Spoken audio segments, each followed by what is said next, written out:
what I'm hoping to do in this lecture is shift your thinking a little bit away from looking at a person who comes to you with a diagnosis. They come to you with heart disease, they come to you with diabetes, they come to you with arthritis, and instead think about these, what we call core imbalances, that are actually connecting all of those things and that are heavily rooted in diet and lifestyle. So what we're going to do is talk about some of these core concepts in health and nutrition. You're going to be hearing much more detail about some of these as we go on, so don't feel like you have to get it all now. To learn about key imbalances, things like inflammation, oxidative stress that not only increase risk of disease, but that are influenced by diet and lifestyle, and then to start using these concepts as a framework when you're sitting in front of a person to think about how we might work with them and thinking about dietary and lifestyle changes.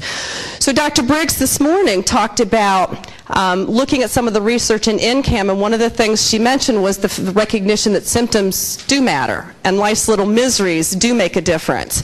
I would like you to start thinking about people's symptoms and life's little mysteries or miseries as some of the clues that there might be an imbalance. You know, because we want to be thinking about things before they get to the ICD-9 code of diabetes and heart disease. And those miseries are there for a reason. Those little symptoms are there for a reason. They're telling you that something is out of balance. And part of our job is to work with our patients and figure out where that's coming from. There's a lot of science behind this type of approach. Think about spices. Nature gives us a lot of natural anti-inflammatory foods, and the spices in particular, turmeric, which turns out to be a COX-2 inhibitor, a similar mechanism of action as Vioxx and Bextra and Celebrex, some of the anti-inflammatory meds that were taken off the market. Ginger, rosemary, basil, cayenne, there are many, many anti-inflammatory herbs that we can start putting in our foods as a preventive. Incorporate other anti-inflammatory foods like cherries and garlic and onions and green tea. So the plate has a lot of power to talk to your DNA, another idea that I heard Kathy first mention many years ago at Canyon Ranch.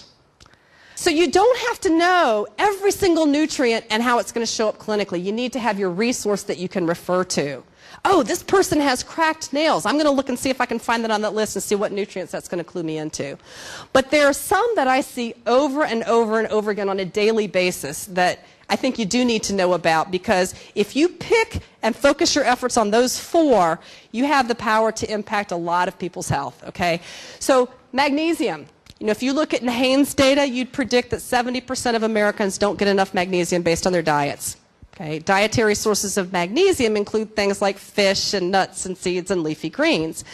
Symptoms, those life's little annoyances, symptoms of magnesium deficiency can be daily headache, constipation, irritability, anxiety, muscle cramps. Okay, these are not life-threatening illnesses, but you know what? It's your body telling you that there's an imbalance. Very likely you may have a magnesium deficiency. Vitamin D, I think Sheila Dean's going to cover these in a lot more detail tomorrow. This is sort of the hot hormone of the last, or the hot vitamin of the last 5 years. But vitamin D is more of a hormone, and not only is it important for bones, but every tissue in your body has receptors for vitamin D. And deficiency has now been linked to multiple autoimmune conditions like asthma and allergies and rheumatoid arthritis and multiple sclerosis.